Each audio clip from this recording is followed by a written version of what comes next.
rainha espanhola nascida na cidade de Toledo, em Castela, que ficou famosa pelo ciúme doentio que demonstrava em relação ao marido, e cujo desequilíbrio mental a incapacitou para governar. Terceira filha dos monarcas que financiaram a viagem de Cristóvão Colombo para o descobrimento da América, Fernando II de Aragão e Isabel I de Castela. Joana recebeu uma educação esmerada, e casou-se em 1496, com o filho do futuro imperador, Maximiliano I do Sacro Império Romano Germânico, o príncipe da dinastia dos Habsburgo e arquiduque de Áustria, Filipe o Belo, com quem foi viver em Flandres. De acordo com os retratos, Filipe era bem feio, mas na época era chamado de Filipe o Lindo. Desde pequena, Joana foi considerada a filha mais bonita dos reis católicos. Possuía um rosto oval, cabelos castanhos acobreados e olhos verdes, seguidos de um elegante semblante. Desde pequena, ela foi uma menina inteligente, e conforme foi crescendo, aprendeu suas primeiras tarefas, como fiar e bordar com sua mãe Isabel.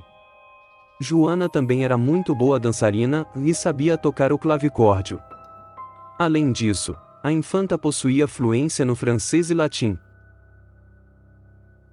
Ao contrário de seus pais, Joana não pensava no amor ou em casar-se. Sua verdadeira vontade era tornar-se freira, porém sua insistência não foi o bastante para os pais, pois estes já tinham um futuro reservado para Joana. A ideia de seus pais era casá-la com um príncipe europeu, com a intenção de conseguir um herdeiro que aliaria vários países ao reino espanhol. A morte de seus irmãos mais velhos, Isabel e João, tornou-a a herdeira da coroa espanhola. Ela e o marido regressaram à Espanha em 1502. Com o tempo, a princesa vai tornando-se obcecada pelo marido, enquanto ele se torna indiferente, mantendo relações com várias amantes. Joana se zangava logicamente, porque exigia um respeito que a ela não era dado. Joana vigiava constantemente o seu esposo. Apesar do avançado estado de gestação da sua segunda gravidez, da qual nasceria Carlos, em 24 de fevereiro de 1500, ela assistiu a uma festa no Palácio de Gante. No mesmo dia nasceu o seu filho. Segundo se diz, ele nasceu nos lavabos do palácio, pois Joana estava na festa a fim de vigiar Filipe. Joana e Filipe foram jurados herdeiros em 1502.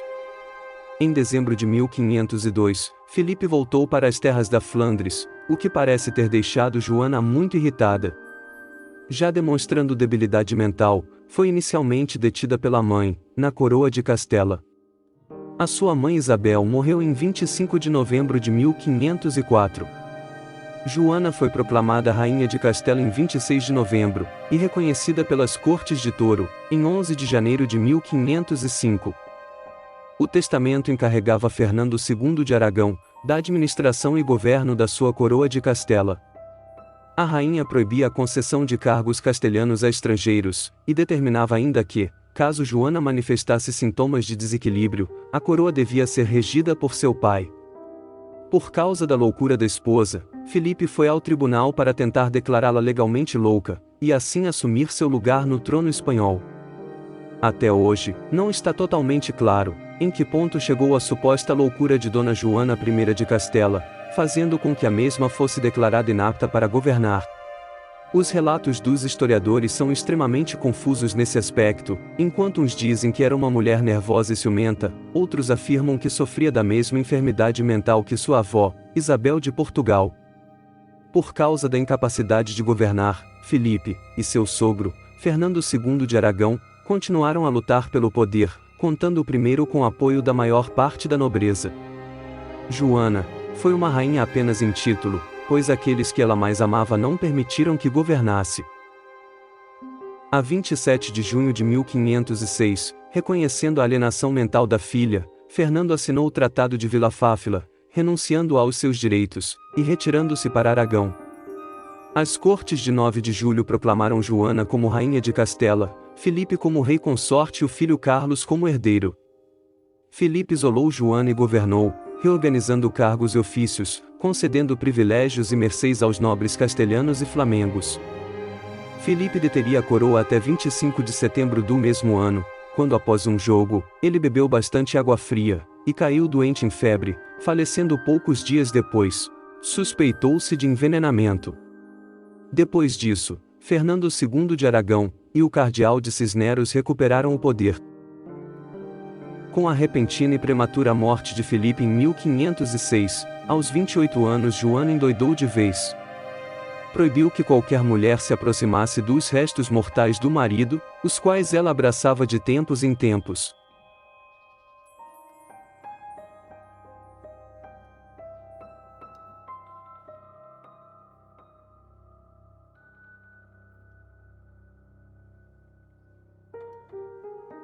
Na cidade de Torquemada, em 14 de janeiro de 1507, ela dá à luz ao sexto filho, póstumo do seu marido, uma menina batizada com o nome de Catarina.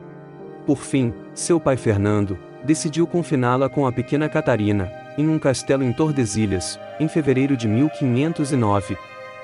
Mas sua filha permaneceu em sua companhia até a adolescência, pois seu irmão mais velho, Carlos I de Espanha, e imperador do Sacro Império, havia arrumado um casamento com o monarca lusitano, João III de Portugal.